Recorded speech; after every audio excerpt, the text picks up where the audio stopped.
হাঁকতে। ওর বউ পটল ভাজা দিয়ে ডিনার শেষ করে দিল। তারপর ওর আচমকা ঘুম পেয়ে গেল, ঘুমোতে চলে গেল। আচমকা মাঝ রাত্রিবেলায় উঠে বলল, আমার খুব জোর হাগা পেয়ে গেছে।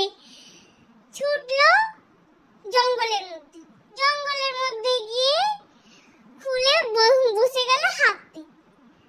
বুঝতে পারিনি, খেয়ালও করিনি যে ও হাঁকতে বসে গেছিল ব্যাঙের উপরে। ও তারপর নিজের মনে হেগে উঠে দেখলো যে ওর হাগা নেই। ব্যাঙটা ওর ওঠার আগে ঝাঁপিয়ে চলে গেছিল।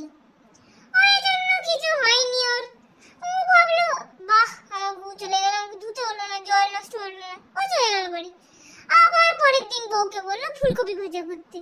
বউ ফুলকপি ভাজা করে রোজ কি করে খেতে পারো জিজ্ঞেস করলো। ওর বর বলছে, আমি রাত্রিবেলা হেগে নেবো, নো প্রবলেম, করে চলে গেল খেয়ে। রাত্রিবেলা আবার হাগা পেয়ে গেল লোকটা গিয়ে হাঁকতে গেল আবার। ওইখানে নেমে অনেক ব্যাঙ ছিল, ওই জন্য লোকটা বসলো, আবার একটা ব্যাঙের উপরই বসে ফেললো। তারপর যখন ও উঠলো, যখন ও দেখলো ওর বউ নেই, তখন ও ভাবলো ও একটা আবিষ্কার করে ফেলেছে, একটা নতুন পাওয়ার আবিষ্কার করে ফেলেছে যে হাগা চলে যাবে। ওই জন্য নিজের বউকে বললো যে চলো আমরা আমার বিদেশের বাড়িতে যাই।